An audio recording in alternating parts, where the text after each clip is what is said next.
if you're not fully in this, you're screwed. Right?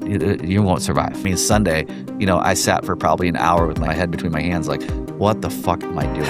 And then Monday comes and I get out, I get to work and find motivation through action, and I'm in a better place. Don't be afraid to put yourself out there and take those risks.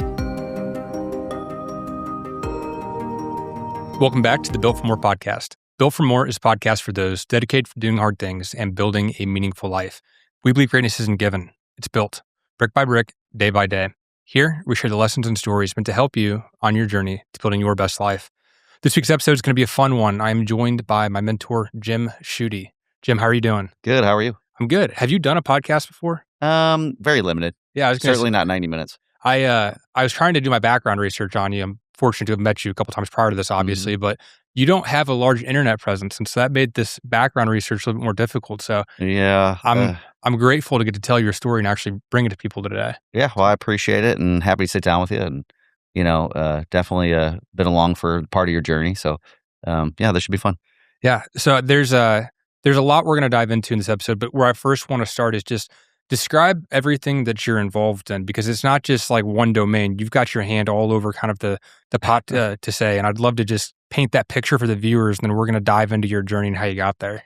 Yeah, so today, the bulk of what I do is I'm the president and CEO of Southside Hospitality. So we are primarily a restaurant management group. We do have hotels, as well, but that part of the business is just beginning.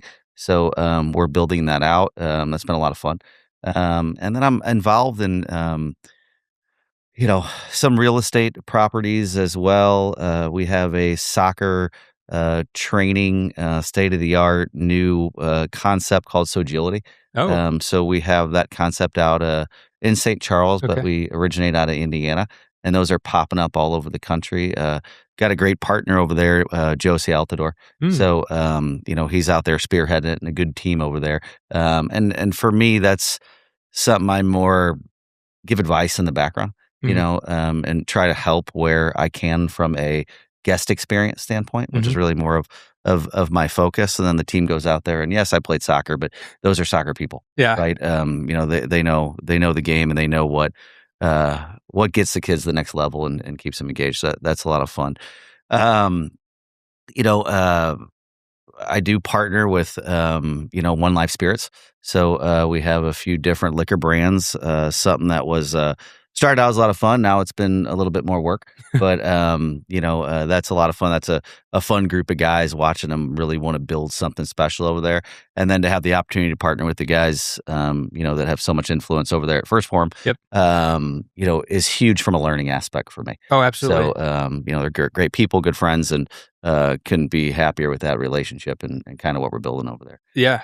I grew up in Columbia, and being in the St. Louis area, I've told this story a few different times, but like I was so excited to leave Columbia for college because I was like, there's nothing in St. Louis. This place is so boring. No one's doing anything cool. And it took me leaving and moving to Kansas to realize, you mentioned First Form. I mean, there's a bunch of different companies here, Sandstone Group, the Normal brand, what you're up to, just a bunch of people who have become good mentors to me in this area that I never knew they were here growing up. And now I look back at them like, we have this in St. Louis. We have people that are going this hard and building this big here in St. Louis. Yeah, I think it's it's sort of a testament. I had the same thing. I grew up in South City, and then joined the military and got the opportunity to travel. And St. Louis is always home. It's where I love. It's where our roots are here. Our kids are here. My family's here, and I love to travel. But it's always got this grip. Where, I think it gets a bad rap out there, but the community is fantastic. The people are wonderful. Everybody knows everybody. So I'm proud to call it home, but I get it. Like, you want to get out there and you go to other places, and we talk to other, people all over the country, and, it's just different. Yeah. But one of the things that I appreciate about you is it seems like you have a mindset of, well, I can figure it out. Like, you seem to have this level of confidence. It's not overconfidence. There's a level of humility layered into it, which is great. Like, how did you get started and build all of this? My mom, who has worked with the Cyberg family, who's a prominent restaurant operators here in St. Louis, and now the bulk of what I do is oversee those operations. Mhm. Um, she's worked for their catering company for going on, I think, a little over 40 years. Wow. Right. So, I'm 46 years old. So I grew up, very much, learning the business, with the family, Mhm. and learning that dynamic. So I did grow up, in the restaurant business. My second job ever at 14 years old was I was a line cook, down at one of the Love it. restaurants over the summer. And so I always loved the hustle and bustle of it. I love the Right. community of it. Got the chance to do a whole lot of other things, but yeah, I mean, it's really kind of, in my heart and soul to Figure things out yeah, and for do sure. it. And growing up, you know, I don't think I ever heard the word entrepreneur until I was like 30, right? I'm sure I heard it, but never really was engaged with it, Right. never understood that. Um, and always, my mantra was well, if they can do it, I can figure it out, Mhm. right? Like, why do they get to do that and I don't? You know what I mean? Who gets to live in that house and why don't I get to? Right. And then I was just relentless in trying to figure I still am. You know what I mean? Like, how are they at that level? You know what I mean? What are they doing differently? Mhm. And now, the beauty of the internet is I can go on and most people are telling us how they do it. So I'm constantly just a student. Um, and I believe in visualization, and really trying to figure out ways to push myself, Right. which scares a lot of people around me a lot of the times, including myself. But it's like, if others can do it, why can't I figure that out and do it? That's so Um, important.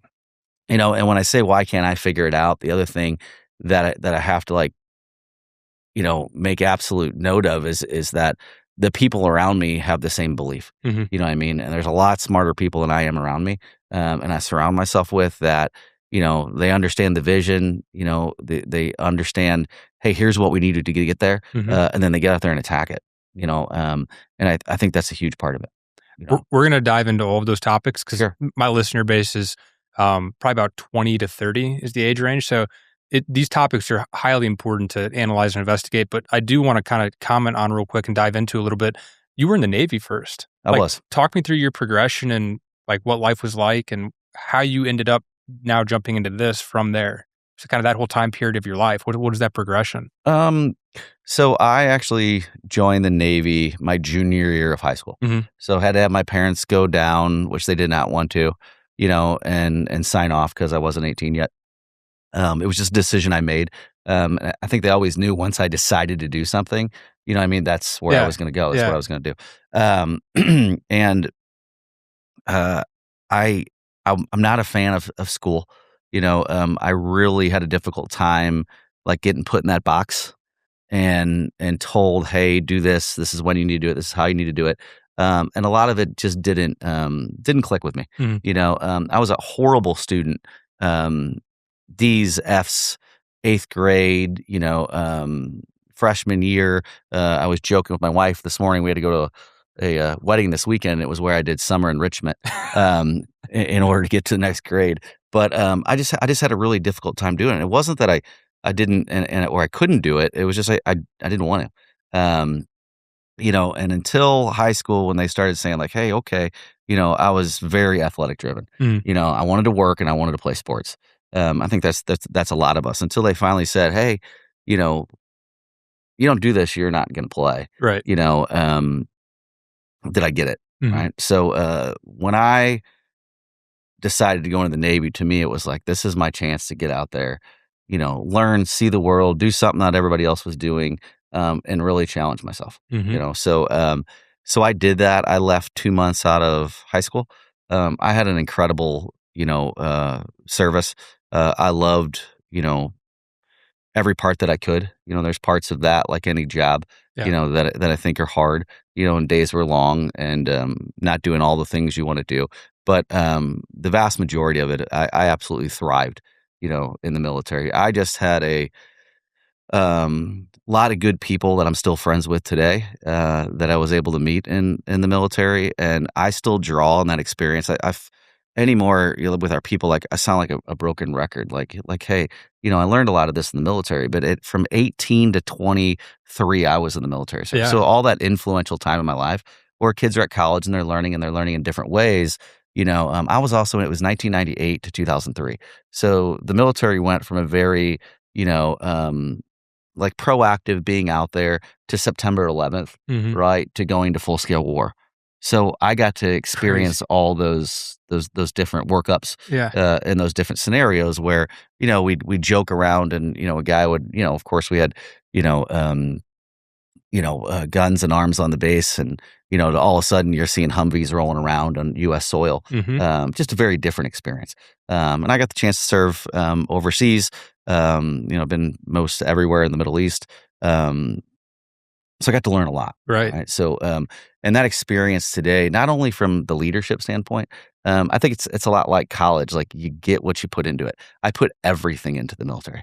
I didn't think I would ever get out of the military. Mm. Right. And so that environment taught me so much that I still draw on today, especially when it comes to, like, pressure. We'll get these days where it's busy in the restaurant, or, somebody didn't call in or whatever it might be, and I don't my heart doesn't skip a beat. Like, listen, you know what I mean? There's a lot worse things that could go Right. on that we're dealing with today, and I think that mindset and that sort of, you know, uh, level of the energy of just consistently saying, "Hey, we'll figure it out together," Right. brings a lot of stability to what we do today. You know what I mean? And those Yeah. lessons were just valuable in so many ways.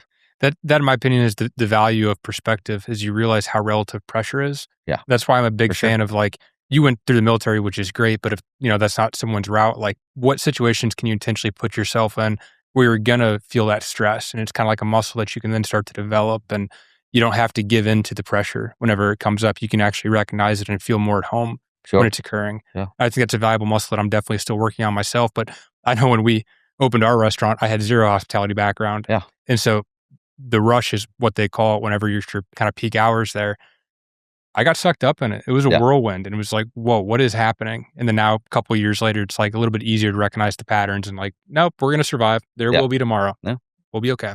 Yeah, and I think a lot of people, you're either gonna what does that chaos do to you? Mhm. And anymore, the vast majority, it's stress.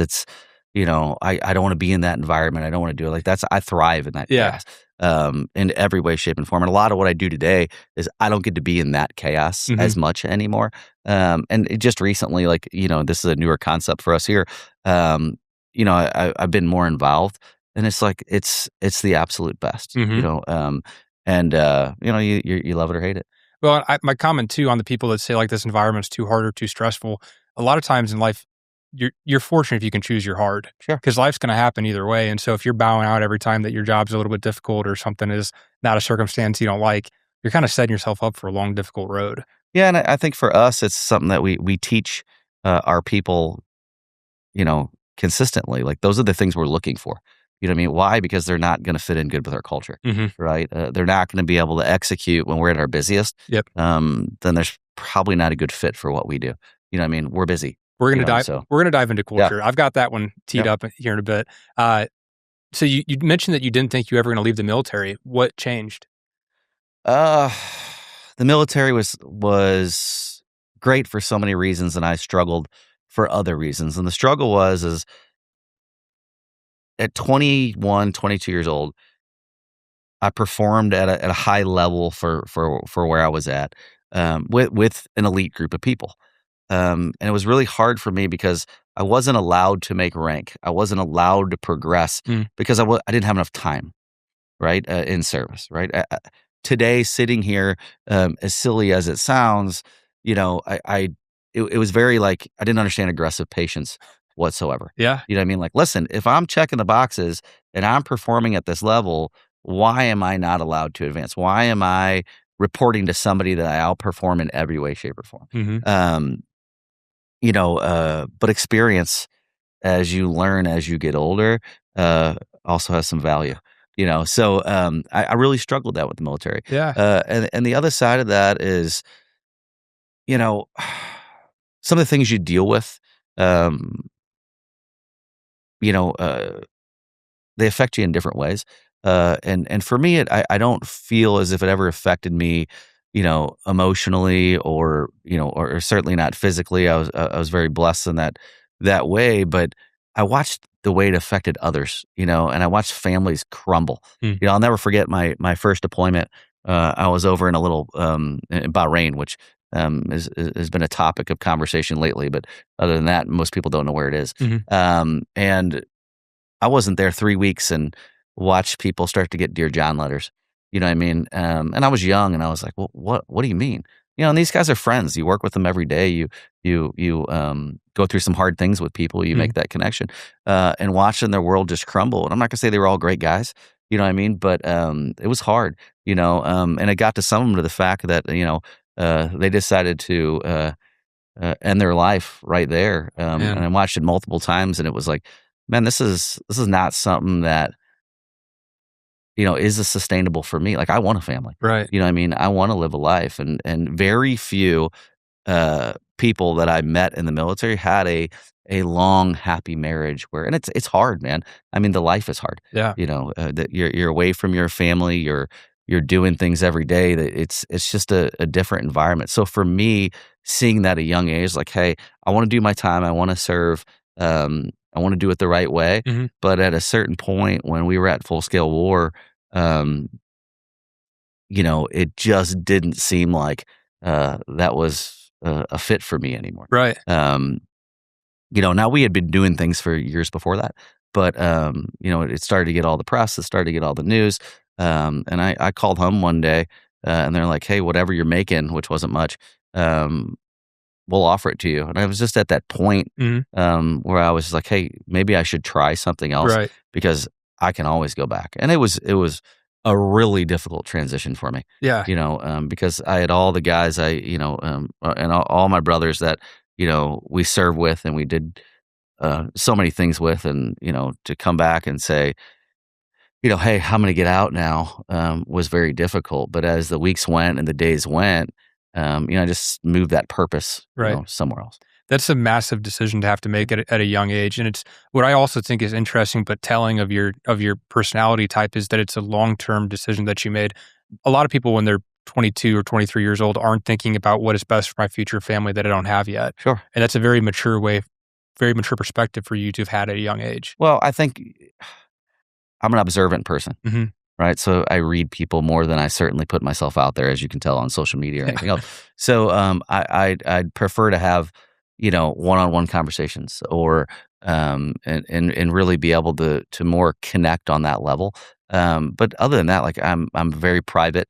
I value my time with my Mhm. family specifically, and my I've had to protect my time. There's so many people Right. that have access to you in so many different ways that it gets to be a lot. So yeah, so but observing those things in those people even at a young age, it's like, man, I don't want that for me. You know what I mean? That doesn't make much sense to me. Right. And I've always been an advocate of nothing changes if nothing changes. So I would always change, and I do that today. You know what I mean? Like, hey, this is scary. Hey, it's different, but this really isn't clicking. Yeah. Right. So let's just move in a direction. It's going to tell me one of two things. It's going to tell me I was right or wrong. And I cannot tell you the last time we made a change and it was the wrong change. Yeah. Right. You just always make the best of the change. As always, if you guys are enjoying this episode, please make sure to share the link with a friend. I'm lining up some huge episodes right now. I'm incredibly excited about it, but all of this is only possible because of your support of the show. I've been podcasting for the last 7 years. I haven't ran a single ad. I haven't made $1 off it. I choose to not run ads because I want to bring the most value to you as possible. So if I've delivered on my end, please share the link with a friend. It would be greatly appreciated. Now let's get back into the episode. I love So that quote. Nothing changes if nothing changes. It's so fundamental, but it's everything. 100%. And people are what are most people afraid of, right? They're afraid of change. They're afraid of different. Mhm. What is the grass greener? I don't know. Go find out. Right. You know what I mean? So I have never been afraid to just say, fuck it. Let's go. I love it. Ever, it doesn't matter what it is. Yeah, conceptually we have the idea, but let's just go. Mhm. It'll tell us what we need to know. So I think that's a huge part of it. Absolutely. Yeah. What was the transition out like? What did you do when you left? Well, I'll never forget. I was forward deployed, rotated back for like a 2 week, um, sort of, hey, this is how you're going to have to act in civilian life. Um, which to me at 5 years in, like, granted I left right out of high school, so I didn't know how to act anyway, you know, but, I came home, uh, to St. Louis, and I think it was, whatever day it was, and I started at, um one of our locations down Cybers on Gravois. And he's like, "Just go down there, just start managing, we'll figure it out." My brother will be down there, he's bartending tonight, which at the time I didn't know, the things I know today. But, I show up that night and he doesn't show up for work. Oh my So gosh. I just bartended, I'll never forget the guests like, "Have you ever bartended before?" I'm like, "Nope." You know what I mean? I've half waited tables in high school. Right. So it very different, to being very, disciplined and my uniform correct and, all the things that we do. And then, you show up at Cybers on Gravois, um, and I just kind of ran with it though, Mhm. so like, all right, well, we're going to figure it out. Again, if you can do it, I'll figure it out. And I had a lot of help. People were good to me and I learned a lot of lessons. So W w it's good. Leaving for a transformative period of your life and coming back to a area you're familiar with people that you grew up with, bumping into them, family, whatever it may be, was that did that take some acclimation? Because I know for myself, and I didn't expect this, but leaving for the last 6 years and now coming back more frequently in the last 12 months, it I have changed, but a lot of this hasn't, and so it's weird being around the same people that you grew up with. Yeah, I mean, absolutely. I mean, even friends, they were high school friends are different than 20, early 20 something friends. Mhm. Still friends, right? Still great people, but their lives were very different, Right. where I went and, took things very seriously. Loved what I did. I can't say that for everyone that Mm. I knew and certainly came back and surrounded myself with. And I think that's a big lesson and I know people understand that, but I learned pretty quickly. You know what I mean? Like through my 20s and through that transition, like, hey, this isn't a group I wanna surround myself with. Right. I don't care what they're doing after midnight. I don't want fucking nothing to do with it. This isn't for me. And I quickly had to kinda and honestly, as much as I wanna be like, "Hey," I had quickly had to find, like, my group. I didn't. Mhm. My group was me, Yeah. right? And I really kept to myself, and really did the things that I thought were important to my future and my growth, Mhm. and really just stayed away from all that, and then through that transition, as the years went, you start to meet people, Mhm. you know what I mean?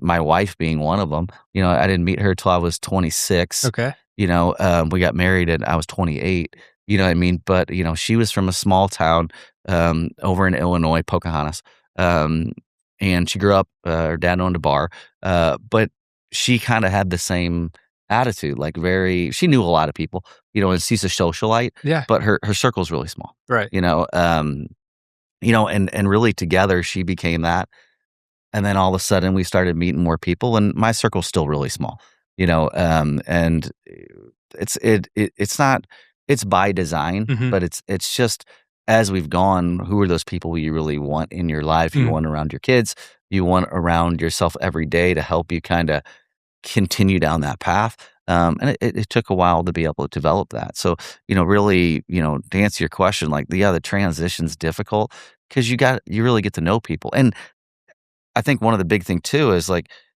I knew like my parents and my parents' friends as my parents' friends. Well, Yeah. when you come back in your 20s, all of a sudden you're an adult, they're an adult, Right. and all that sorta is very different, Right. right? Absolutely. And when you're out of it for 5, 6 years and then you jump back into it, um, you know, it is very telling. Like, "Oh, that makes sense now." Right. You know what I mean? "Oh, I never thought of that person that way."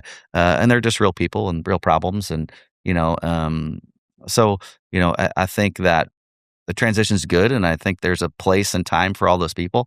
It's just you gotta figure out what's good for you as you continue now whatever that journey that you're on for sure. Right. I Yeah. think a lot of people that are my age experience it. I know that I've definitely gone through it at periods, and I've heard it referred to as like the lonely chapter, where Mhm. you're trying to build something for yourself and do what's in your best long term interests, and you have to shed maybe some former friends, and nothing wrong, again, like you're saying, with what they're up to or how they're interacting, but it's just not what you want for yourself. And so it sounds like your strategy was just focus on what is going to be best for you long term, and then as a byproduct, you end up aligning with people and finding your group down the road. I think 100%. Hmm. And I'm still friends with, uh, the vast majority of all those guys today. Mm. But if I see them 2 or 3 times a year, I love seeing them. Yeah. You know what I mean? It's just our lives are just very different. And I think, whether you hear it now or you don't, I always heard it, is, you're gonna work yourself to death. You know what I mean? You don't do anything fun. You Yeah. don't go out. Like, I never there were times I take a step back like, "Well, am I doing it wrong?" Mhm. You know what I mean? And honestly, the power of podcasts and the power of the internet, and books especially, you know what I mean? When I was younger, that's, military, I had a cassette player and books, right? We didn't have the internet. Mhm. And so the beauty today is now I get a tremendous amount of perspective, Mhm. like, "Hey, you're not alone." You know what I mean? Like, "Hey, this is the journey that a lot of us has been through."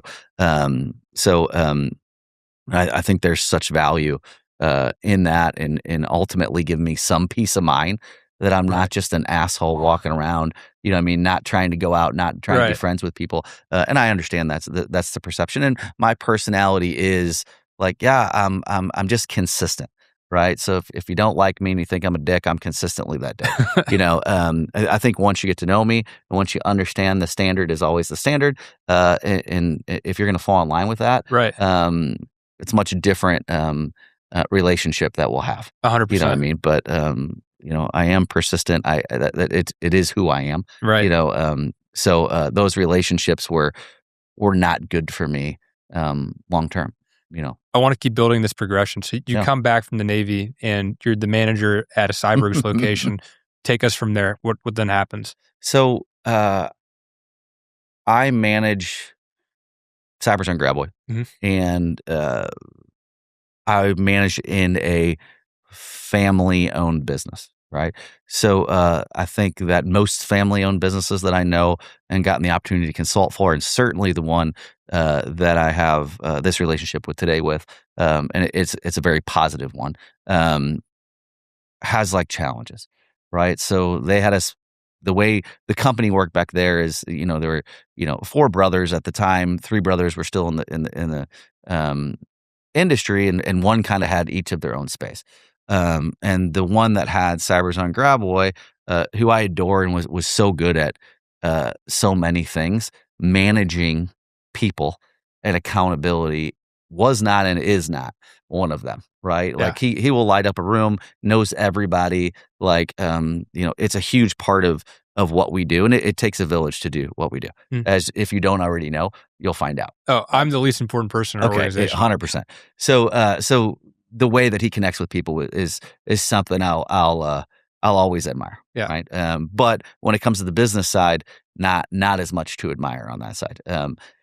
So I would butt heads with him. You know what I mean? Like, hey, she's late, right? For 45 minutes. Mhm. We all had to do her work. There has to be some accountability. Ah, she's been here forever. You know what I mean? Oh, we don't, she does what she does. Right. Well, that did not work well with me. So I fired some people. Like, oh, what are they going to do to me? Fire me? You know what I mean? I have options, Right. and really started pushing. So I wasn't there very long, where we would get in a little bit of back and forth. And I was like, I love doing this. Mhm. You know what I mean? I love this environment. I love what I'm doing. I just don't necessarily think this is the best fit for me at the time. And then I went out, and then Kirk Cyberg, he opened a big store out at Cyberg's up in Dorset. Mhm. And at the time, uh, I was maybe 24. And we open it and I walk in and I go, yeah, I'm going to be the GM. And he's like, what? And I just kept telling everybody, like, no, I'm the GM. And I wanted to be in charge. Like, listen, I was in charge of people. We did Yeah. all kinds of shit. Yeah. I want to be, and he was really apprehensive, and as he should have been. And finally he just kind of gave up, and, I was the GM. Persistence. Yeah, for sure. And, probably not the best idea. I'll never forget, you're in the restaurant industry, but, I had only worked at Cybers on Gravois, so not not a vast, learning, Mhm. environment. So I get out there and, like, our first day, and we get all these waitresses, and we have this training, that we basically just made up. And they're like, "Okay, where are our sections?" I'm like, "What are sections?" Like, "Well, what do you mean?" I'm like, "Just go out there and rotate." Right. Well, the place is massive. Yeah. It was an absolute disaster. But I was smart enough to be like, okay, you know what is the section? Yeah. Draw it out and tell me what it is. Mhm. So we learned that way. Yeah. And I think that was a huge part of. Yeah, I certainly have an ego, right? And I'm not making light of that, but I've never had an ego that would stop me from learning something Right. if anybody has a better idea. It's You know what I critical. mean? I think that's a huge reason I'm not only in the position I'm in now with our company, but in life in general is like, okay, you know what I mean? Like, what do you got? Mhm. I screwed it up. That's on me, but how do we fix it? Mhm. And that was a huge part of it. And I give the family a lot of credit for letting me screw up. You know what I mean? Like, he coulda walked in and been like, "What the fuck are you doing?" But he didn't know any better either. Right. Yeah, he'd been running restaurants for a long time, but small ones, you know what I mean, that you could get away with a lot of those things. And I mean, I'm happy to say now 22 years later, Cyber Dorset is an absolute, cash cow. I mean, Mhm. it's full all the time. It's wonderful for the community. It's fantastic. And a lot of the groundwork that we did, in those first few years is still there, and some of the people are still there. That's cool. Yeah, so, that's where my mom works today along with Kirk. I mean, they're the reason that in my opinion, that the store is successful. Mhm. You get people that are there and truly take ownership, as you should. His name's on the outside, Right. but we don't have that today, in all of our buildings. Mhm. We've sort of outgrown that, but it's a huge advantage, Right. and they've fully taken advantage of it. So, yeah. For people that are not familiar with St. Louis, describe Cyberg's. What kind of restaurant is it? So Cyberg's is really a made from scratch, full service bar food. That's been around since 1980. I don't know if I run into anyone in St. Louis that didn't drink underage at Cyberg's, that doesn't know the family, or some dynamic of it. And it's I think here, between Cyberg's and then they have another Irish pub called Helen Fitzgerald's, Mhm. which is right down the street from here. What's Helen's 32 years old now. Um, you know, uh, it's a place everybody calls home. So like what Right. what you said before, like, when you come back, to St. Louis and family, and that's kind of where everybody goes. You know what I mean? So it's a unique place where you can be 8 to 80 and all demographics in between feel comfortable. Yeah. Right? It makes no difference. Right. So and I've gotten the opportunity, and really, I do consider it a privilege I've operated that company for like the last, I mean, going on like 16 years. Wow. Right. So, and we've gotten to expand it. I mean, we've quadrupled the size of it over the last 10 years. And it's been fun. And it was like, you know, um, the fun part about it is you have an incredible like menu and base and reputation, and then you expand that, and then you expand too far, and they're like, "Well, who are you?" Like, "What do you mean who we are?" Yeah. You know what I mean? And I came from a place where, oh, I'm sorry, You're good. I came from a place where when we went out and opened Sabras on Dorset, nobody knew who they were. Mhm. We would stand outside with signs. We would run to every bar anywhere in Westport Plaza. It was a big deal back then. It's better now again. Mm. And I would try to steal bartenders, steal ideas, steal bands, steal anything I could Yeah. to get people and foot traffic into Sabras on Dorset. Um, and, and I mean, and that effort, I think today sometimes is lost because now we have a bit of a name and a reputation and a lot more reach. Right. You know what I mean? And I preach that like, hey, you can't find bartenders. Like, well, what are you doing? Well, we're running ads. Well, how about you get the fuck out there and go find some good ones? Mhm. You know what I mean? And talk to them. And I'm not an advocate of poaching from other restaurants, but just get out. You know what I mean? Get out, find Bart, talk to people. Mhm. Make connections. If they're not happy, they'll tell you. You know what I mean? I don't want them going in like, "Hey, if you don't like it here, come here." Right. But, that wouldn't sit well with me, but, like, get out there and just meet people, you know what I mean? Absolutely. Where are all those bartenders after they're off their shift, right? They're out drinking somewhere, you know what I mean? At least they used to be, go there, just have some camaraderie, and if relationships work, they work, Mhm. and that's kinda how we built it, so, it's worked well. So you're 24, you're now the Mhm. GM of this new Cybergs. When is the pivot into the world of entrepreneurship? How does that come about? Simple as I can put it, I realized that Cyberstore started doing pretty well, Mhm. right? And all of a sudden, there's a little bit of money, and and I go to the owner and I'm like, hey, you know, um, I think my value is this, and I completely understand, like, his perspective and really the family's perspective at the time. Like, listen, we weren't making this money at 25, 20, Right. like, well, our paths were very different. You know what I mean? I grew up a lot at 18, Mhm. and, they grew up living down at Cybers on Gravois and having a good time. Yeah. And but I completely understood that this isn't my business, and they have the right to do whatever, and so do I. Mhm. I just, got together with my wife, and decided like, "Hey, I think I'm just gonna go try some other stuff." And I had a buddy, married to a family member, and he had a private security company, and had a great conversation with him, and I'm just like, "Hey, Kirk, I respect where you're coming from at the store. I understand, but I didn't. I also felt like I wasn't learning a whole lot. Mhm. There were things going on within the business I didn't I didn't understand, and it just was like, hey, I think it's time to change things a little bit, Mhm. and try a few different things. And once I got out there, that's where it kind of hit, right? And what hit was, geez, everybody that tells me what to do has the things that I really want. Mhm.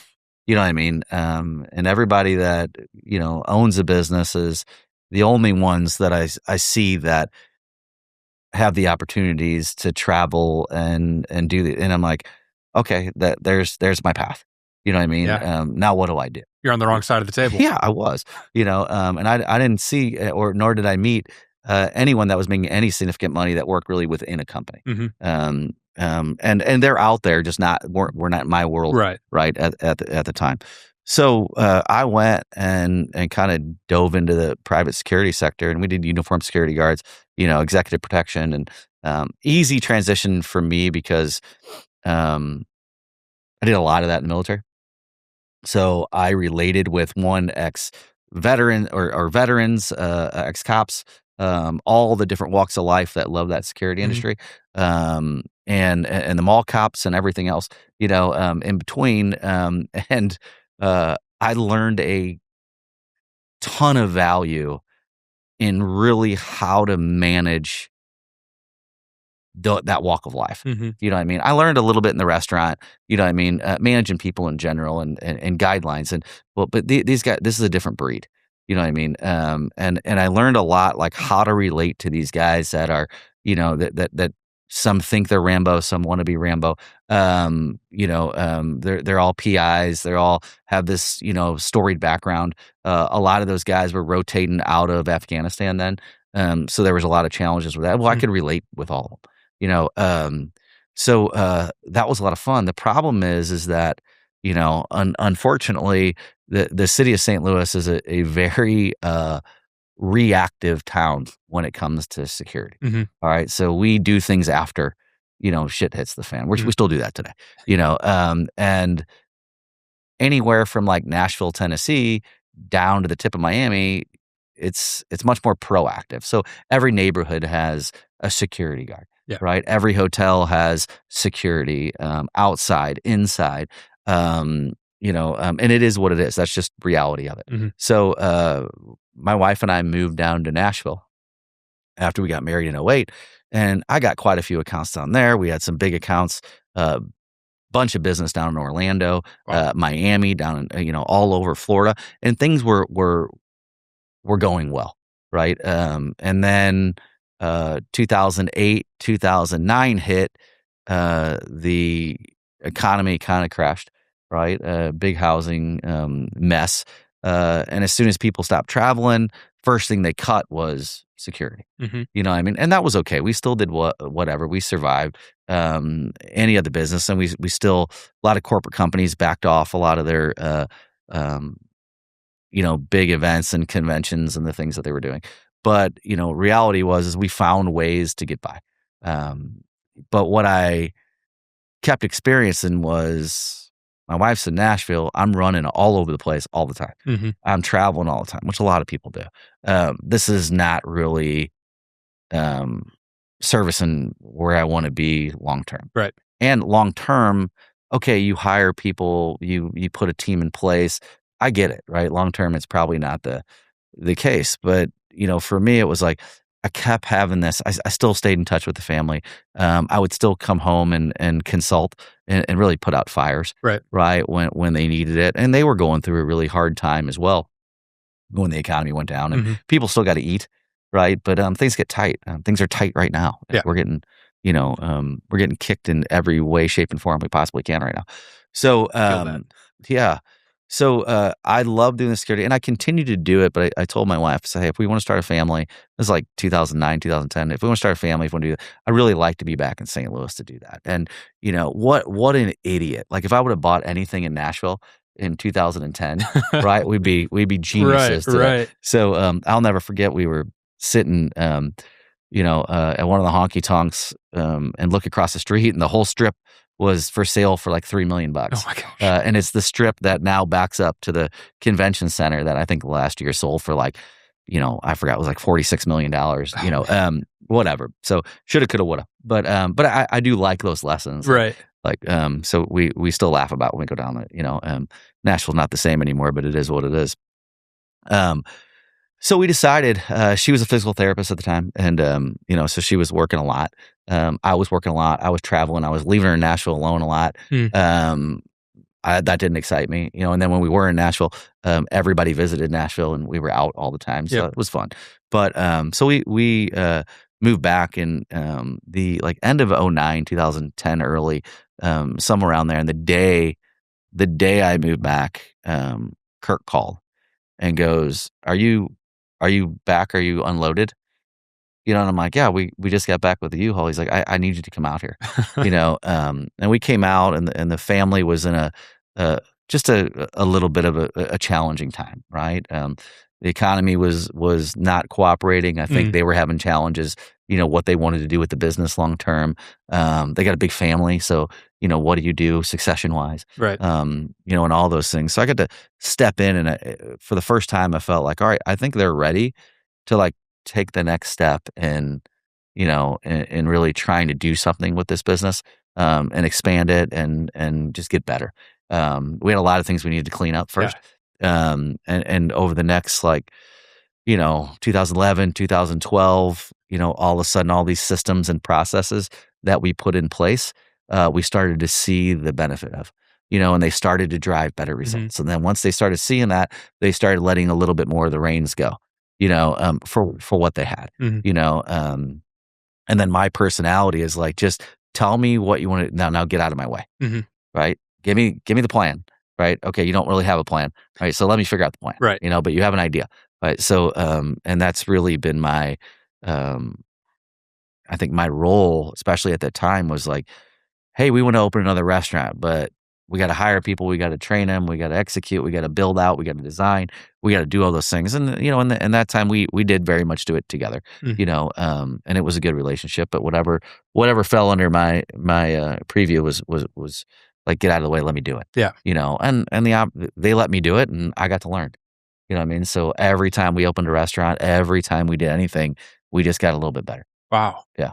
Okay, so we're gonna dive into that piece. I do Yep. wanna highlight real quick, you're in the private security field, Uh-huh. executive protection. Like, talk about obviously don't name your clients, but talk about the type of clients. That sounds sweet that Name you're it. working with. Yeah, you name it.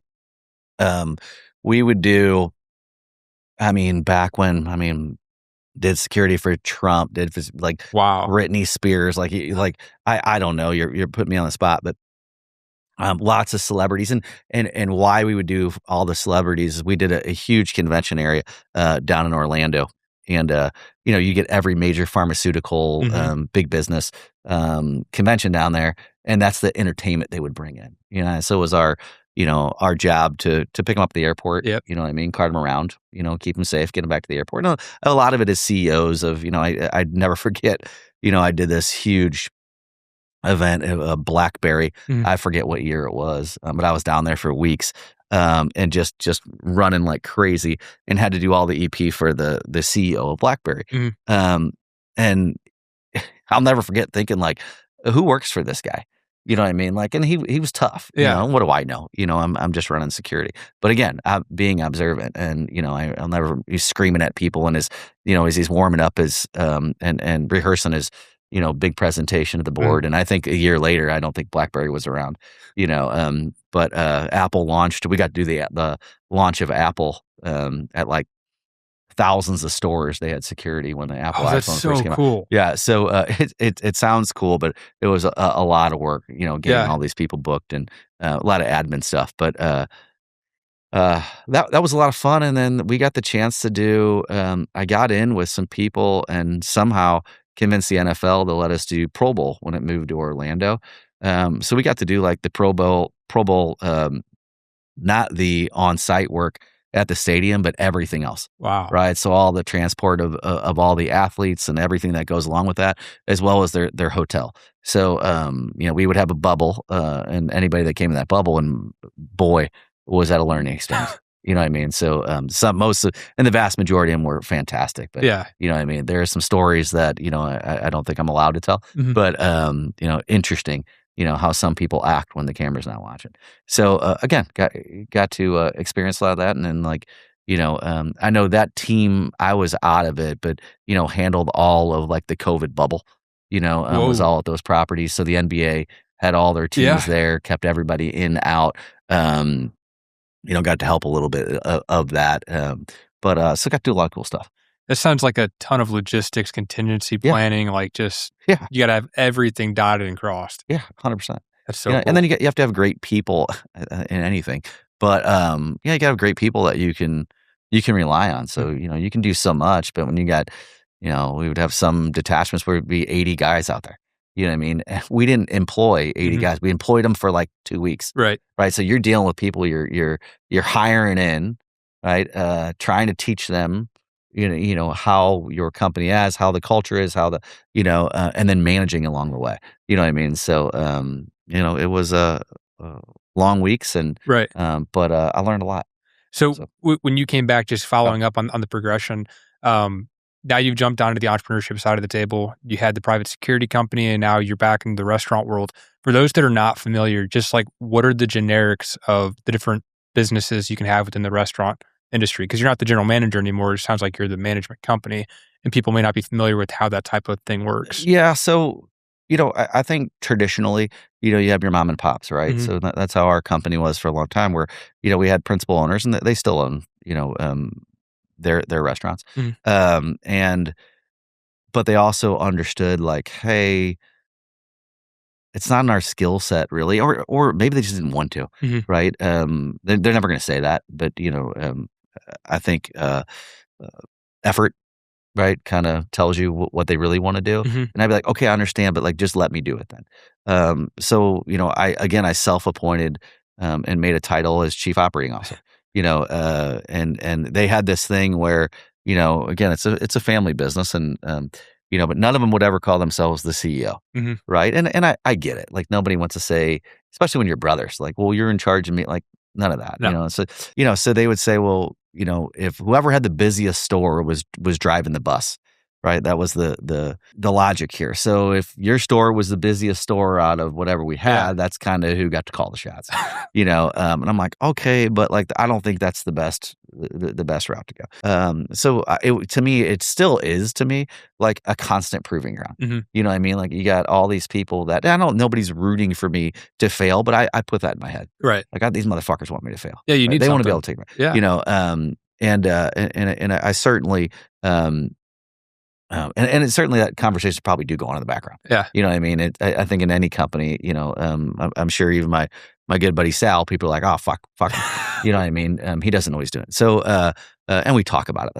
That's how I, Yeah. I know. But, um, so as chief operating officer, I handled all the day-to-day operations of the restaurant. And when I first really took it over, I mean, every Cyber's had a different menu. Right? I'm not gonna say it wasn't bad because every neighborhood is different, Hmm. right? Every guest is different. What Cybers on Gravois wants is not what Cybers Chesterfield Valley wants, right? Two very different Right. clienteles. So I had to really, like, balance all that and learn and understand that although we want everybody to be aligned, Like, and the biggest thing for me is I didn't want like our we're known for our chicken wings, like Cyber's chicken wings, which are fantastic if you haven't Yeah. had them. So I was born and raised on them and still eat 'em, right? But I didn't want the wing sauce at Gravelwood to be different than the wing sauce at Chesterfield, and to be honest, it was. Mhm. Some of us were adding an ingredient to it that some of us weren't, and, same with our ranch dressing. Somebody's using real mayo, somebody's using something different, and, and to me, it's like, okay, but if we're gonna expand, we can't go to every restaurant and say, "Well, I wanna go to that one because that one's better than this one." Mhm. You know what I mean? So, but I also understood that the environments are different. Again, the clientele is different. So how do we breach that gap? Right. And really work with the staff who waits on those guests every day. You know what I mean? And I still do that. When we're gonna write a menu, we're gonna do anything. Yeah, I do talk to the managers, Mhm. and now we have regionals. We have all these people that run the company on, which is fantastic today. But, I still like, yes, I take that information, and it's valuable, but not as valuable as me just going into the store Mhm. and spending one afternoon and just talking to the staff. Right. You know what I mean? Like, "Hey, what do they say about this? Hey, what do they think about this?" "Well, they fucking hate that."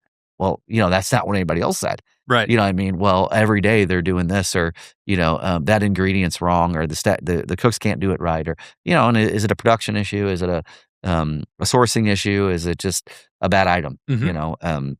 So, uh, I got to do that, right? And that was hard. I guess to double click and highlight that for the listener there, the side of it that I think a lot of people don't know if they're not familiar with the restaurant industry is what is your business within that? Is it a management company? Like, how do Yeah, you so I structure have yourself? so I own the management company now that, yeah, I guess I should answer your first question. We have a management company that, oversees all the operations Mhm. of their businesses. So they still own and maintain control, of those businesses. Then we have operational control. Yep. You know what I mean? So, day-to-day decisions we make, it sounds worse than it is. Like, we have a good relationship.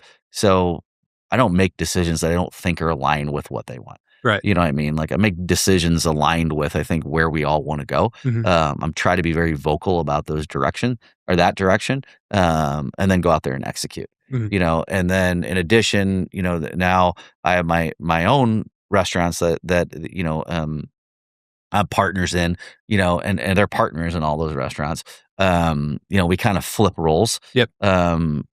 as or flip ownership, Yeah. right? But the roles are all the same. You know what I mean? So we had to really design a business plan that benefited all. Everybody takes different paths, Mhm. and if you're not fully in this, you're screwed, right? You won't survive. You Right. know what I mean? Because the staff won't deal with it, and especially in our culture. You know what I mean? Like, you're either going to come and work every day and give the effort, or they're going to eat you alive. Yeah, talk about the size of your organization and then how you built that culture. Like how yeah, I think that's probably applicable for your listeners, how you build a culture within an organization. Yeah. So today we have 13 restaurants, all full service, 2 event spaces, catering company, on that side, on the Mhm. restaurant side. Hotel side's a little different piece. So we fluctuate. I think today, last I looked, we probably run 1,200 or so employees. Now that Wow. fluctuates. Come November, December, that number will kick up to 15 to 1,700 staff members, through the holiday Mhm. season. Then kids go back to school, and we kind of ebb and flow that way. Um, you know, uh, so we are in the metropolitan St. Louis area. So, like, I think from the furthest store to store is like an hour and a half, and then Okay. wherever we're in between. So we stretch it all the way out to O'Fallon, Illinois, all the way out to Wentzville, Missouri, and then everything kind of in between. Yeah. I think I read online that you guys are the largest, hospitality group in Southern Missouri. I think that was the wording Wouldn't around surprise it. me. Yeah, Yeah. wouldn't surprise me a bit. Um, so when you have 1,200 people, up to 1,500 people, and like you're at the top of the organization looking down that ladder, again, how do you instill culture? What does that look like? So it looks hard, Yeah. right? And why is it difficult? Is I have all these friends that have these great cultures, and I respect the shit out of it, and I understand it. The challenge for me is I don't see these people that often, Right. right? They're spread out, and they are literally a byproduct of whatever leadership I have at that store. Mhm. So if I have a store that's not performing, So far in my career, 100% of the time, it's the leadership, right? So it's not the staff. Right. It's not the product. It's not the location. It's the leadership. We've proven it over and over again. We look at it and say, "Hey, this store is not Mm. trending the way that we want." You know what I mean? And we all know, like, but we really like Joe. Like, I don't have a Joe, I Yeah. think, as a GM right now, so I don't wanna but, we all really like Joe. He's a good guy. He's been with us. He checks all the boxes. Yeah, but he can't lead for shit. Right. You know what I mean? Joe's a disaster himself. You go in, his box is a mess. He's a mess, but he's there and guests love him. You know what I mean? But it's not enough. The staff doesn't. He doesn't cultivate or drive a culture in any way, shape, or form, Right. because he doesn't live by the core values and the standards in which we set. And that's really hard when you're dealing with people. And yeah, it's not hard. They do it or they don't. You know what I mean? But you have people that you bring up, right? And you pour it into, and they show all the signs of it. And then once they're in that leadership position where they're making they just can't do it. Right. Yeah, I think that's a very difficult dichotomy is, you go and talk to maybe an employee, then you're trying to get their perspective on management, and their response is, well, they're super nice. And it's like, Mhm. if that's how you describe the manager as Right. super nice. And I don't think I've ever been described that way. and I think the difficulty with that is people assume that if you have standards and if you hold people accountable, then you're no longer a good person. I think there's a misconception around that. It's like, well, if I hold someone accountable, then like I must just be an asshole. Yeah. And I think I would love actually to hear your thoughts on this. Yeah, I am perfectly comfortable, and I'm not saying this in an ignorant way, but I would rather be the asshole Mhm. all day long. I would rather know that, and my people to know that this is the standard and this is the expectation. Mhm. My role becomes making sure that you're held to that standard and that expectation. Um, I can say this with all the confidence in the world. That's the only thing that drives culture.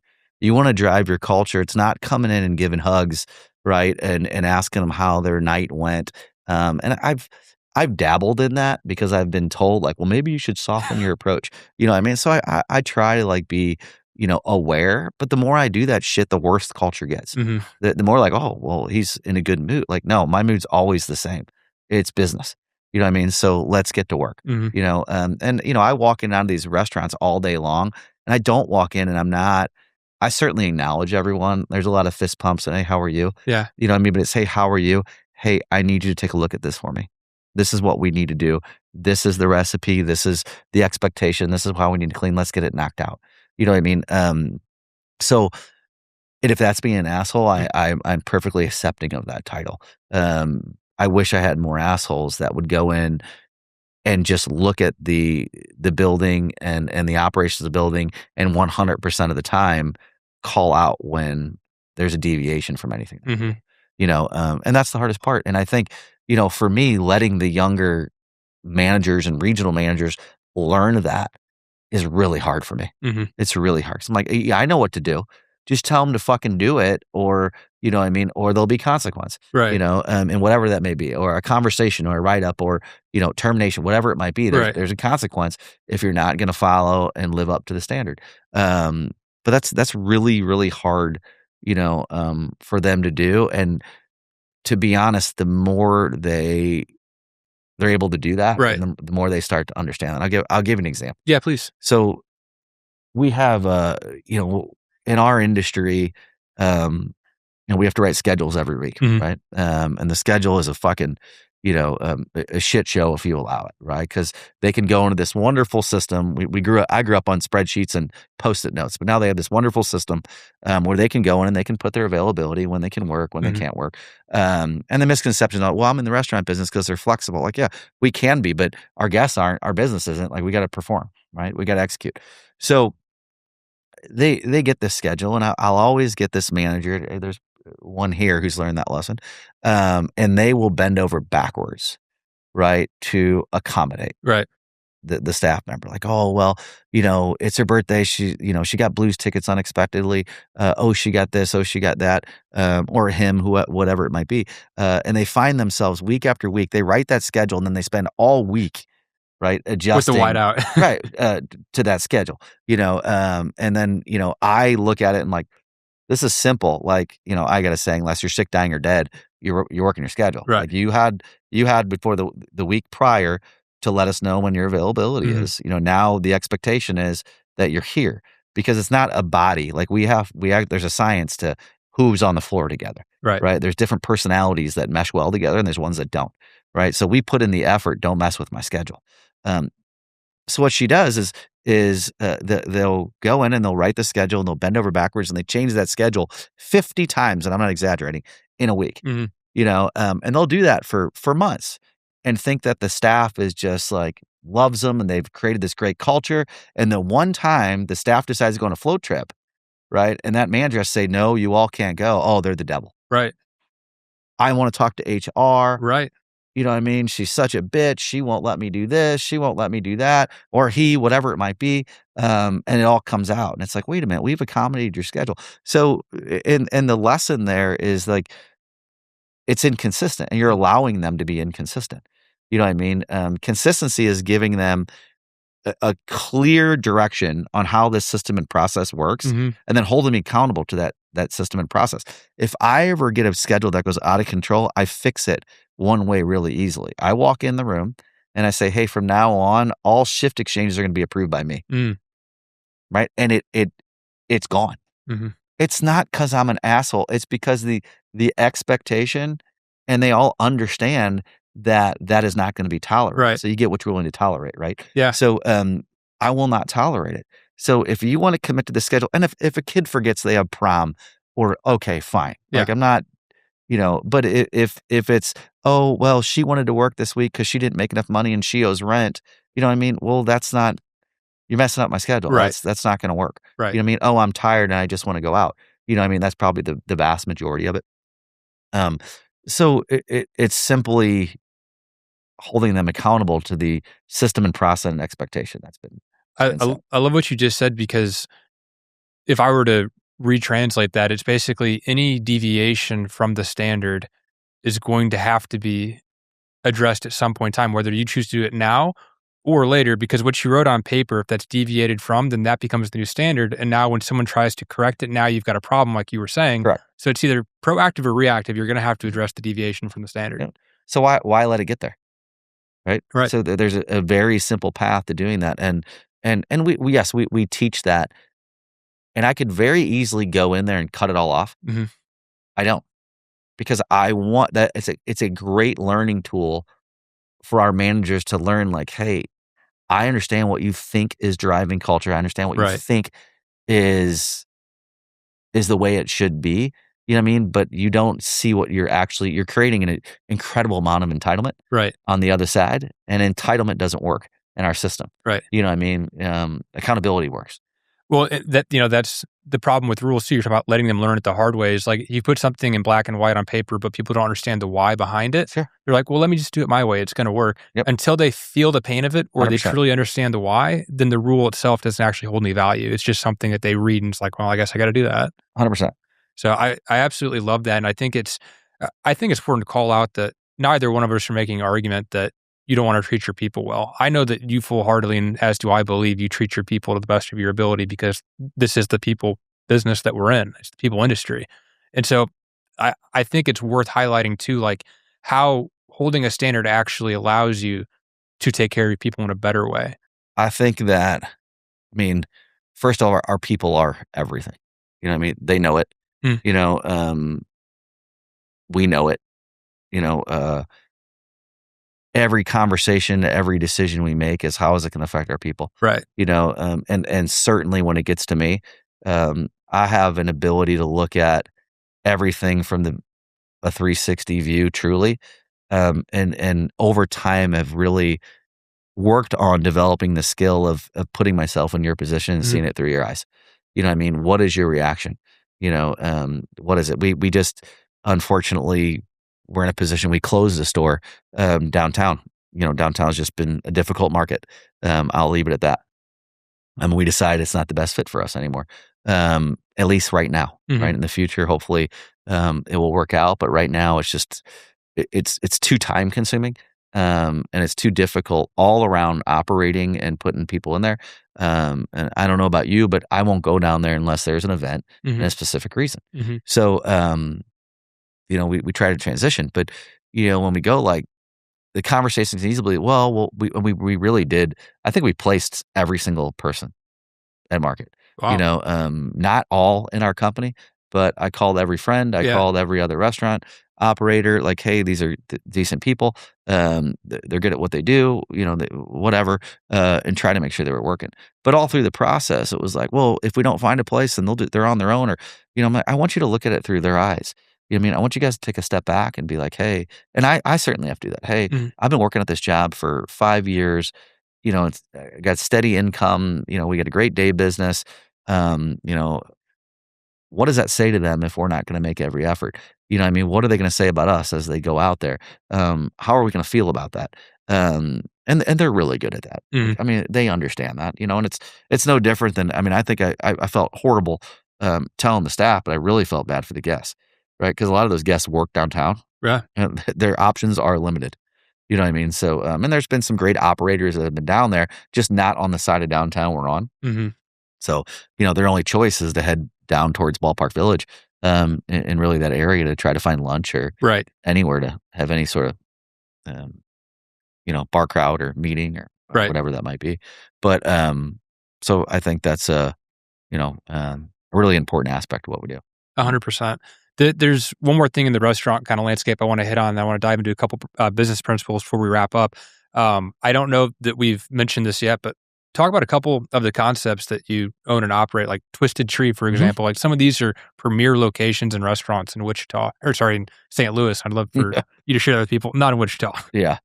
Um, so those concepts Twisted Tree was the first concept, not the first concept that, um, we ever tried, Mhm. first concept that's worked. Yeah. I mean, we've tried a few different concepts and, I was not a part of that, but the family certainly did. And they learned quickly, like, hey, new concepts are a whole nother beast, right? New systems, new process, new recipes.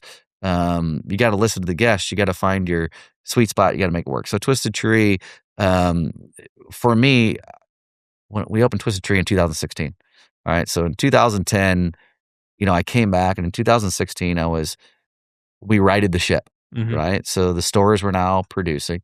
Every store we had was in as good a place as it's ever been, and finally, we could have the brothers like in the same room Mhm. and have productive conversations. And it took a good 5 years of, like, really working with, the team that we have and getting everybody on the same page, Mhm. right? And the biggest thing, what we were on the same page is, where's the company gonna go, right? Whose kid's getting what? Right. What do I get if some and those are, I think, naturally any business has to answer those questions at some time, Right. right? So we sort of got through, I think, the hardest part of that, where we could have productive conversations, how that was gonna go. And I was at the point where, like, "Hey, like, I don't own any of these restaurants, and I love them, you know what I mean? But are you guys willing to share?" Which ultimately they were, Mhm. you know, or can we start opening some different concepts? Mhm. That's scary for them. They've already learned that lesson, but, they have Kirk has some farmland up in Macon, Missouri, and we would go up there and hunt, and there was a restaurant up there called the Pear Tree, Mhm. and they did everything very different. The way they did steaks, everything made from scratch, just an experience that nowhere in St. Louis had, and we really enjoyed it. Well, Kirk got to know the Abadassa family really well, and after we kinda went back and forth, like, "Hey, if we can't figure something else out, I probably need to go do this Mhm. on my own." Well, to his credit, he's like, "Well, what if we do something like this?" And then, I didn't like, there was a restaurant across the street from Helen Fitzgerald's, in the hotel, which now I own, um, that I didn't care for them at all. They would do, if I booked a band on Saturday at Helen's, they would book them on Friday night. And yeah, I'd be pissed at the bands, Yeah. but they were just difficult. Yeah. It was a biker bar across the street, and it really, really pissed me off. Like, to help with my mental state of that, I keep a picture of the motorcycle in the bathroom. It's in the tile work at Twisted Tree, Oh my and it's gosh. just my kinda, like, it is my, like, F you. Yeah, I love You know what I that. mean? Yeah, we kinda moved on. But, but everybody's like, "Why don't you cover it up?" I'm like, "I just can't," and it is what it Sentimental is. I mean, value. yeah, but it keeps me moving. But so that building went out of business, and when it did, we were trying to find somewhere to do the steak concept, this Mhm. pear tree concept, and I really wanted to do a steak concept, but I did not want it to be stuffy or pretentious in any way, shape, or form. So, and neither did any of my partners. And they're just like, all right. And certainly in Macon, you can sit next to a cowboy with, he's been working the farm all day, Mhm. eating a great steak, and the place does incredible business. It's packed every time it's open. The biker bar went out of business. It was called Mile 277. I'm sure people, but when it went out of business, I'm like, we got to go there. I'm like, "Why?" I'm like, "'Cause we're gonna have to battle whoever goes in there again." Yeah. You mean I'm like, "This is the best spot for it." And luckily, we worked a deal, a really good deal, that we still, have today. Not a great deal now that I own it, now I'm a landlord. So, it's not as great a deal as it, but it worked out really, really well. Um, and we went in there and we were gonna open the pear tree concept and we, got a call from, the juries who were partnered well, they own, a few of our properties that we have Sabbath restaurant, like, "Hey, you can't call it the pear tree." Like, we have the Pear Tree Hotel, and I'm Yeah. like, "Yeah, it's not their high-end brand," and we were gonna build a high-end restaurant, so they're all like, "Well, shit, what are we gonna call it?" So, we put some thought to it and came up with, we're gonna marry all these families together, mine, the Cybergs, the Abbott, let's just call it the Twisted Tree. It's everybody twisted together, That's cool. right? So, that's, I know there's stories out there, but that's how it happened. And it's funny. I'm sitting in a building here today at our newest concept called the Mexican. And it's a big building, and it's the busiest like launch that we've ever had of a restaurant, but it's still slow because the building's so big, Right. and it takes time to build that regular clientele. So, I'll remember, year I think first year at Twisted Tree we did like 3.5 million bucks, right? We were happy. Now it does 4 times that. You know, Good um, lord. yeah. So yeah, very. I mean, That's incredible. lots of work, right? If But you don't know, that is incredible. yeah. So, but like year 2, year 3, I'll never forget being in the dining room on a Tuesday night. We do like 75, 80 covers. Mm. I think we did like 600 last Tuesday. Just a regular Tuesday night coming off World Cup. And I think, yeah, we got lucky in a lot of ways, but man, like we poured everything we had into it. You know what I mean? Like what makes sense? What do people want? What don't they want? Mhm. I still get bashed on I can't believe you don't have white tablecloths. It's all this nice food and it's not the nicest environment. Mhm. But it was the environment we all decided like, hey, I want to go in jeans and a t-shirt, and I can afford a $70 steak. Yeah. You know what I mean? So, and I think that's indicative of like South County and St. Louis in general.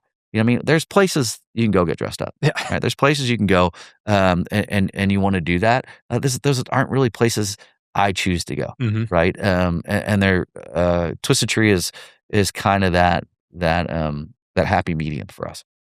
So, um, so Twisted Tree worked out great. A few years later, I had always said, and this is where visualization comes in for me. I know it aggravates my wife a lot, but I'll be like, oh, we're gonna own that hotel someday. And she's like, "What the fuck are you talking? Like, you're not gonna own the hotel." Like, "No, we're gonna." You know what I mean? I hate it. It's terrible. We're gonna figure out how to own it one day.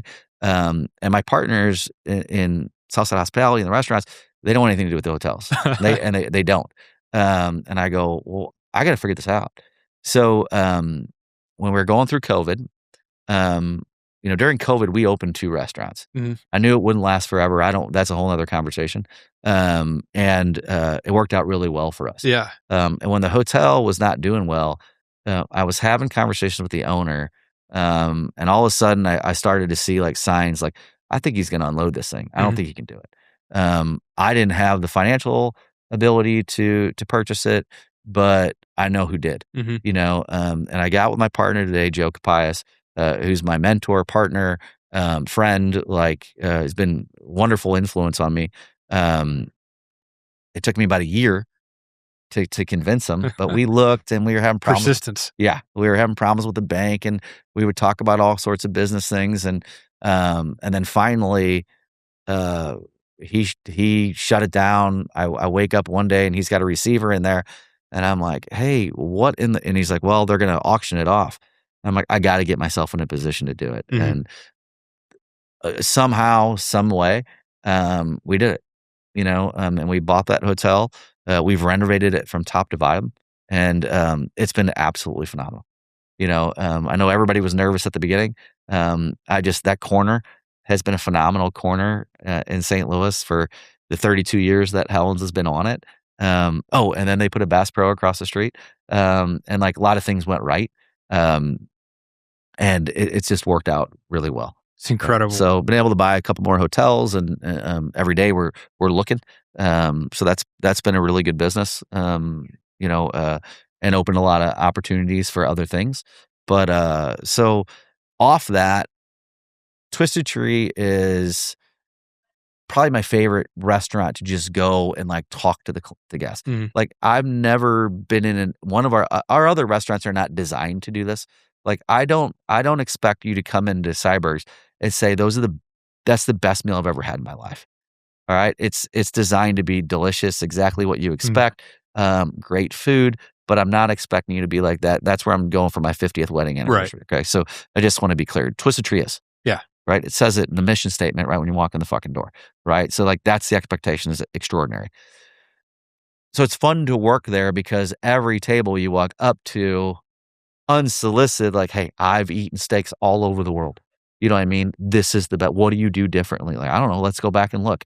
You know what I mean? Let's Oh, talk that's about, cool. yeah, so there's certainly a sense of excitement there, Mhm. and now 10 years later, the place is full, and we're still getting people that come in, and they still make those comments, and, I used to say, "Nobody's gonna come here more than once a month."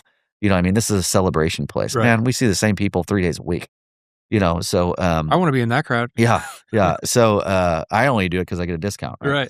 Right.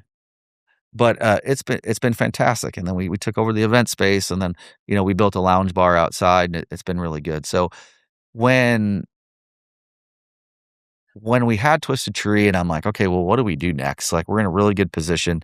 I got good people, Mhm. right? I think there's something to note there. I understand the franchise model, right? But for us, we won't do anything until we have the people developed to do it, Yeah, makes right? sense. So how does franchises open, you know, 200 places a year? I'm not that smart, all right? Like, I don't know how to develop my people that quickly to execute and ultimately drive a culture, Mhm. that's long term. You know what I mean? I could do it short term, make money and get out. It's just not the purpose of that doesn't make any sense. The profit does, Mhm. but I'm absolutely a purpose over profit guy, Right. right? I wanna do something that lasts, that will be here for a long time, that impacts the community, that truly, everyone can depend on, right? Come in here and get a good experience. So the purpose of that is important. So Twisted Tree was a fight to get the talent level of management and people that could truly execute, and you can have your graduation birthday, your 20, your 30, your 40, your 50th wedding anniversary there, and I don't have to worry about it, Mhm. right? So once we really put that leadership group in place, we were ready, and we have some people developed, and there were all kinds of things that we would make at Twisted Tree that weren't good enough. Like, we made a every day, there's probably 250 to 300 pounds of excess burger left over, Wow. that we grind, Yeah, right? And it makes it's the fattiest burger, ever. You know what I mean? It's probably 60/40, 40% fat, right? delicious. So yeah, it puts you to sleep. But, we grind that and you make a burger. And we're like, what do we do with all this? You know, and then there are other things that were coming up like, "God, that's a great dish, but it's not right for Twisted Tree menu." Mm. So I always wanted to we talked about this burger and bourbon concept. Um, and it was gonna be, I don't remember even what we're gonna call it, Twisted Burgers and Bourbon probably. And I'm just like, Very creative. yeah, yeah, there was another name, I can't remember. So we looked for a while, and my partner's like, "We're not doing this concept." I'm like, "Yeah, we're doing it. We're doing it." And, I'm like, "Well, you don't have to." That's always the catch with them. Right. Like, "Well, you don't have to do it." Well, they don't they're not gonna not do it. Right. So I'm like, "Well, I'm gonna." So I started looking hard at, Kirkwood, Mhm. And I'm like, man, this would be a great spot for this concept. And it just didn't work out. The square footage, what they the economics of it didn't make sense to me. And I found this place out on Richardson Road, out in Arnold. It was an old Ruby Tuesdays. I'm like, man, if we're gonna prove a concept, we can get in this building next to nothing, literally. Um, Prove the concept and then expand it. We did that in I think 2020. Right? So, like, they're like, "What are you this is a C location Right. at best. We're in the middle of fucking COVID. What are you doing?" Well, there ain't no COVID in Jefferson County, apparently. You know what I mean? So, you do whatever you want down there, Right. right? So, I'm not making light of it. It just is what it is. It's So, different than there were no being restrictions, yeah. and then down here in St. Louis County, I couldn't have the restaurants open. You know what I mean? So, we were doing to-go business only. That's not sustainable. I still No. had to pay rent. I still gotta do I'm like, "Well, fuck it, let's go." So we signed a lease. Nobody was really excited. They'll probably all say, no, it was a great idea, today. And I didn't know it was. You know what I mean? I was just trying to figure out solutions to keep people working. Mhm. So I actually moved the entire Twisted Tree staff that wasn't working and opened a restaurant with them. It was supposed to be 4 months. We did it in like 2 weeks. Wow. Well, I had a bunch of trained people. Wow. So I'm just like, IT, get the computers over there, Yeah. get whatever. I was making the menu up as they were training the menu, literally. Insane. So, yeah, but that was the chaos, right? So, and then you get this great team of people that do it with you. It makes it really fucking easy, Yeah. right? So, I think my head of leadership development and trainer, I made her the GM. I made my head of marketing, who doesn't do well with people, one of the managers, you know what I mean? But like they weren't working because we were only doing to-goes. Right. So they were doing to-goes. They were but I'm like, okay, let's all do something. You know what I mean? So everybody got a role. And they didn't eat, nobody looked at me. I'm sure they talked about me behind my back, but nobody looked at me and they were like, no. They're like, no, let's go. And they jumped in and they knocked it out. We opened busy as shit. And that location has just never looked back. Wow. It's one of our highest producing per seat locations that we have. Yeah, we've played with the menu and it took us a while to find the right leadership. And eventually Twisted Tree opened, so we lost the staff. Mhm. So that was the only fuck up was, oh, uh-oh, who's Now going to what? train the new staff? We need a whole new staff. Yep. So we worked together, and the staff at Twisted Tree was phenomenal, and they did that. I got 2 regional managers that were, super flexible and willing to do whatever we needed to do, and so it made a big difference. So now we have 2 of those, and I think that's a concept. When we find the right locations, that's probably something we'll absolutely look at expanding. Sweet. This location here, the Mexican STL, we work with a, heavy, Hispanic, kitchens for the last as long as I've been doing this. And they're good friends, they're good people, and more importantly, the food is absolutely fantastic. So we do family meals, typically every Friday or every Thursday, and we'd all make something different. I would buy the ingredients, they'd make the food. And I always told them, like, we have to do something to highlight this. I also got the opportunity in the military. I spent a lot of time in Mexico, and was stationed down there for a while. We ran all kinds of maritime interception ops down there, and helped the Coast Guard with drug runners. And so it was the influence that I got in actually getting in the culture and experiencing the flavors of Mexico and the food. I fell in love with, like, young. And it's all I would eat, any chance, we get to go out, we get to go somewhere. Let's go find the best Mexican restaurant or Hispanic influence restaurant out there. Just flavors are different. And we promised and talked about doing it for, 15 years, and then finally I got the opportunity to do it, and had a good concept in mind. This is a location that in Crestwood, Missouri I grew up coming to the mall that now we sit on, you know what I mean? So to me, it was a good place to come.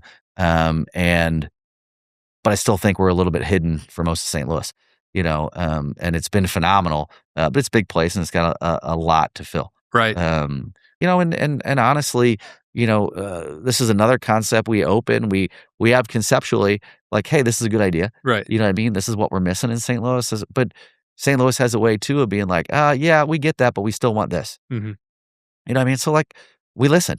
One of the That's things that you've mentioned a handful of times as you kind of laid out the progression of your restaurants, how you expanded, is you said, yeah, we're going to do that. And everyone's kind of looking at you like, what do you mean? Like, this is the wrong place or a random building or whatever it may be. Talk us through, like, when you say visualization, what does that mean? as far as visualization for me, like most of my life, like, hey, this is where I want to be. This is where I want to go. And I'll Hmm. give you an example. I think this is wrong, and I get in trouble certainly by my wife for doing this. Like, there's a certain part of me that I'll exaggerate, right? Like, hey, we have I not so much anymore. Hmm. You know what I mean? And I'm sure there's still instances where I'll do it. But I used to tell people like, hey, we're a $20 million restaurant, and Yeah. we were at 15. You know what I mean? And then I'd be like, no, we're a $50 million restaurant group when we were at 30. Hmm. You know what I mean? And then now we're quite a bit more than that. You know what I mean? So, but I would always do that, Right. and I would put myself in a position that I had to get there. I was a fucking hypocrite. Right. You have to make it true. Yeah, so right, wrong, or indifferent, Right. 100%, that's what I would do, Right. and even with, like, the hotel, I mean, I would tell people, like, "No, we're gonna own the hotel." You know what I mean? And they'd be like, "Oh, you are?" I'm like, "Yeah, we are." I'm like, "Do you own it yet?" Like, "No." "Then why would you tell people you're gonna?" I'm like, "'Cause we're gonna." You're almost putting your back against the wall, so I you have to. 1000%, because I don't know what else to do. Right. It's like fight or flight. So, and I'm not advocating that, you know what I mean, for everyone, but, to me, it's no different than a restaurant. When leadership is not working, Hmm. you know what I mean, and they're not moving in the direction and ultimately giving you that culture that they want, I'm gonna walk in and say, "Hey, we're just gonna move in a different direction. You're gonna go. Yep. Hopefully, we can replace them or place them somewhere that's better fit for them." Hmm. Because a lot of times they're good people. They're just not in the right position for their skill set. Um, or we didn't train right, or we're just not there yet. Yeah. Right? Well, I'll just say, "Hey, I'm gonna be the GM. I am here right now." You know what I mean? I felt that we need to move in a different direction. I'm not here 50 hours a week, but I call the shots. Right. Right? So, it's not ideal for anyone. Certainly not me in my time, but in order for us to move forward, we have to move in a different direction. Hmm. And if I don't have that answer, I can't just sit on my hands, right? And And just continue watch it down go. the Yeah. path that I know is not working. Right. Right. So, like, let's just put our back against the wall and we'll figure it out. I had to teach a general manager or a regional manager there at the end of last year. I had a particular restaurant. It wasn't working at all. It was aggravating. I literally replaced the entire management team within like 2 weeks. Well, I just got rid of it. Hmm. You know what I mean? And, like, none of them were aligned with what we were doing. Everyone just got out of whack. He allowed it. You know what I mean? So he learned a lesson. Like, he's like, "Hey, I'm the only one here all week." I'm like, "Okay, let us know what you need." "Well, I need everything." I'm like, "All right, well, we need specifics." Right. You know what I mean? And he's like, "What am I supposed to?" I'm like, "Get yourself out of it." Right. And now that store, like, no lie, that store is profitable for the first time, Yep. right? It's running in a great direction. We know we'll even talk about it, right? Everything's moving in the right direction. Everybody's aligned. I He gets credit for that. You know what I mean? I won't take anything away from them, but had we not moved in that direction, we'd still be sitting here like, what are we doing wrong?" I 1,000% understand what you just said, even though I think it could be confusing. You gave him a gift of agency, which is something that I've been having to learn, which is if I jump in to fix a problem every time the problem happens, then who else is ever going to learn how to fix it? They won't. And that's sounds obvious, but I'm probably just a stupid individual. It's taken me a long time to learn that. 100, yes. The Uh, gift of agency. yeah, and I think it's a great way to articulate it. And for me, it's like those are the lessons now that I learn. Like, where do I let them fail and Mhm. where do I stop it? You know, more times than not, it's not "I told you so." Mm. Like, that doesn't help anyone. Does For not. for me, it's just more like, "Hey, I think this is probably a better idea, Mm. but I'll support you either way." You know, barring it's not detrimental to something. Right. But that's really what I do, and they're not gonna say any different. Like, "Hey," you know what I mean? "I think I wanna move this manager here." I'm like, "Hey, but I think you're just filling a body because it's easier at the moment. I think the personality you need is what you need to focus on." Mm. I mean, you know what skill set you need for that team to be whole. Mhm. You're literally just passing the trash. You know what I mean? And then they have to pause. 1, because they're gonna do something that I told them maybe is not the best decision, but 2, am I right? Right. right? Are they just taking the shortcut? And a lot of times that's what they're doing is like, what but they can work the shifts and then I don't have to worry about it. Yeah, that's not it's not gonna get you where you wanna go. Right. You're gonna be facing the same problem down the road. Over All you and do is kick the over and can. over. Yeah. So I that is great coaching. There are many things I want to hit on, but I know that we're going to start to wrap up here. Um, the final topic I want to discuss with you is I think you've done a great job of who you surround yourself with. I would love to discuss who you learn from and how you continue to sharpen your axe.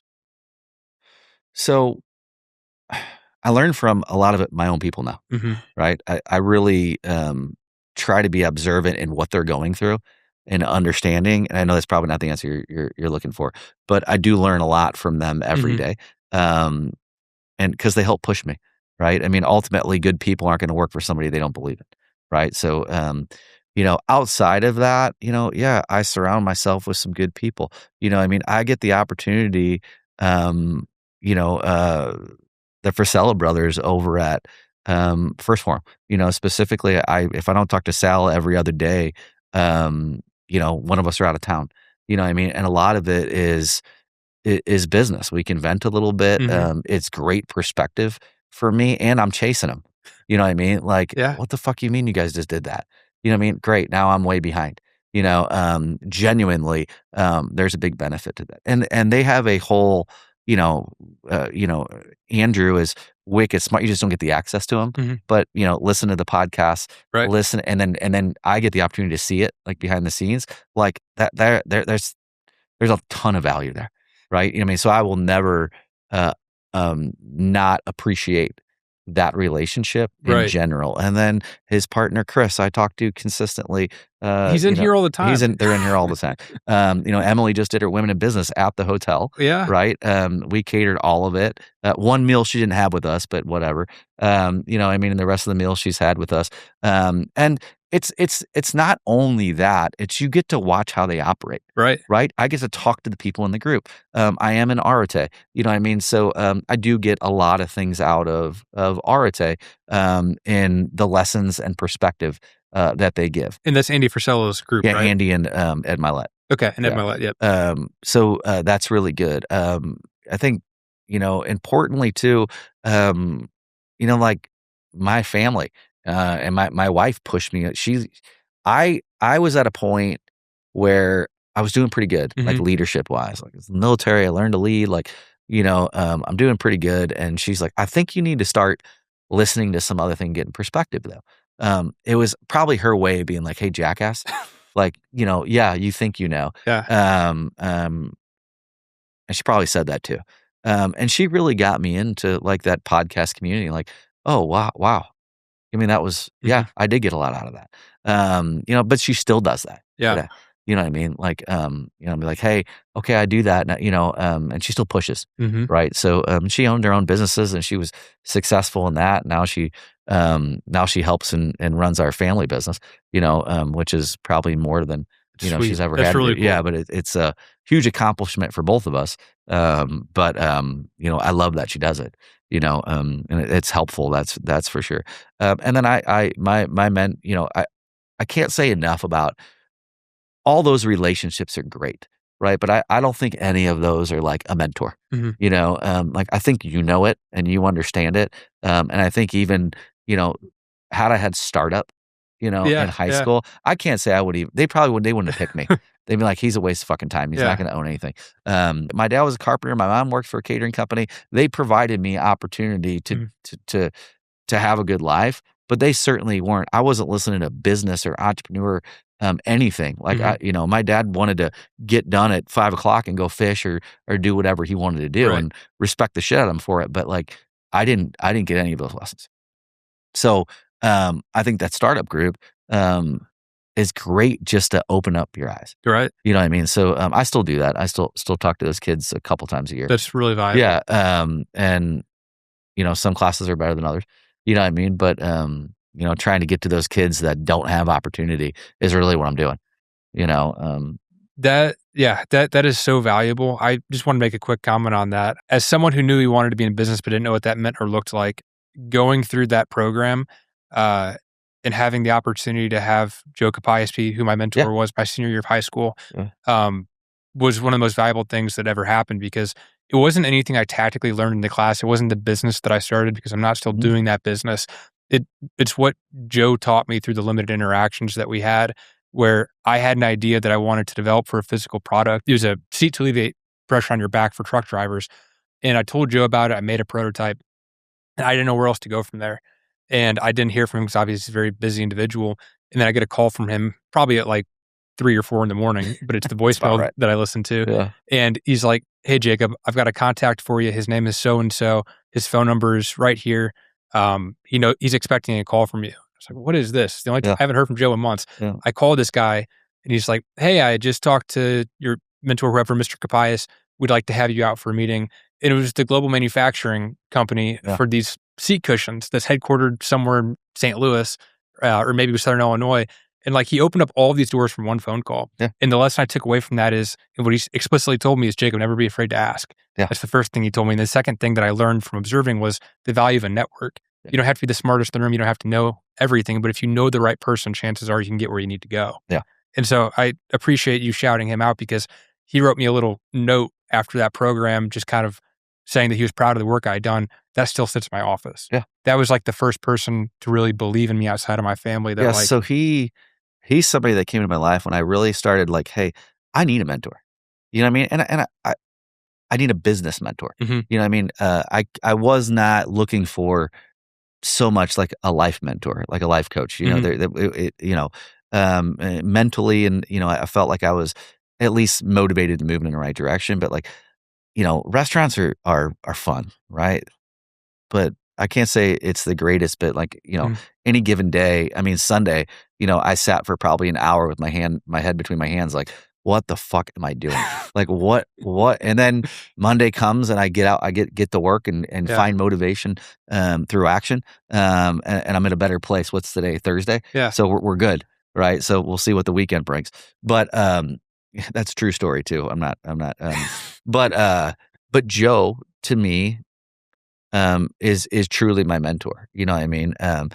Spiritually, we talk a lot about that, which, I've never been really open about that. Mhm. Certainly from the business side. And now we own businesses together, and we're acquiring more businesses together. I know, we're not supposed to say that in front of his wife because he's supposed to slow down, but, it's just my ideas. But in reality, finding a mentor, I think is hugely impactful. One, from an accountability standpoint. Two, he just knows so much shit I don't even think about. There's so many times, like even as we were working on a succession plan for uh, the management group, and that he's like, "Hey, I think you're thinking too short sighted. Mm, Long term, what I mean, where does the business have to go? You know what I mean? So stop worrying about now. You know what I mean? But what is going to make it successful long term?" And it was just like cause for pause, and to say like, "Yeah, you're right." And now that there's been 3, 4 years between like that big pressure moment and now, he was absolutely right. Like things are gonna the evolution is gonna happen either way. yeah. Time's gonna fix that. You just have to allow it to do that. So, but had I not had him, what I mean, I'd have been gun ho, and who knows if I'd still be working with him. You know what I mean? I would have tried to been like, okay, but I really want to do my own thing. And now I have the ability to do my own thing and bring in anyone we want and do it together and still have a wonderful relationship with them. Yep. And without a mentor like Joe, and I think there's a lot of people learning those lessons, who knows where that would go. Invaluable. Jim, where can people find your Yeah. restaurants or connect and learn more about what you're up to in building? Unfortunately, I do not really participate online. It's a choice. Again, I really do. I help a lot. I mean, I don't go a week where I'm not talking to another restaurateur, another business owner, Mhm. kids, whatever it might be, and try to help. But the time, for Instagram and the things that you Right. do, I appreciate it, and I appreciate what my friends do, and I love it. I just choose not to. Right. You know, so it's difficult to find me because at least right now, when my kids are, what are they, 15, 12, and 7, that's where my focus Yep. is, and I don't want this, in everything that I do. I love that. And I do wanna share, and if people really wanna connect, They can reach out through my email, or find me through the restaurants. It's really not that difficult. Yep. That's something that, I think about a lot, but, it's just a choice, Yeah. you know? I think Yeah. it sucks so many people's time. It's scary when people look at their screen time, they see 8 hours a day, they're scrolling on their phone. I don't see that. Yeah. Yeah. That's beautiful. Yep. Jim, my final question for you. Looking back at this remarkable journey you've been on, what advice would you offer to your 25-year-old self? I think at 25 years old, um, I think the biggest advice I'd give myself, and I kinda followed, is, like, you gotta take chances, you know what I mean? And you can't worry about the backlash or what people think or if you fail. And I feel like that's cliche, you know what I mean? I feel like you Mhm. hear that a lot, but it's like, I to this day, what's the worst that's gonna happen to me? I'm gonna end up back in a small house in the city that I started at anyway, Yeah. that I was perfectly comfortable with, like, that it doesn't scare me, you know? And I think that's scary for my family for sure, like, what do Mhm. you know what I mean? Like, yeah, but I don't have another choice, like, it's like you make it or make it. Mhm. There is no plan B, there is no other thing, but I think if I go back and say, "Hey," at 25, like, don't be afraid to put yourself out there and take those risks, and that was the biggest thing, is what are people gonna think? You know what I mean? Am I just an idiot? Now I get to go, and I go in a lot of rooms that I still don't feel like I belong. You know what I mean? And dead honest, like, what am I doing in here? Mhm. All these people, it's whatever backgrounds they're from, their families are wealthy, and whatever all that means, but it's intimidating, some of Mhm. those times, and it's like the older I get, the more like you can walk in any of those rooms Yeah. and find common ground and be comfortable, and more times than not, everybody's really, rooting for each other, and assholes will be assholes, and let them be Right. assholes over there, but, I push myself, and there's a whole lot of times that I will show up to a place, and it takes everything in me to get out of the car. You know what I mean? I am super introverted by nature, but realize, if I wanna really reach the places I wanna go, I have no choice but to go out there and make those connections. Mhm. Even doing this podcast today, I told my wife this morning, I'm like, "I don't even wanna do the podcast."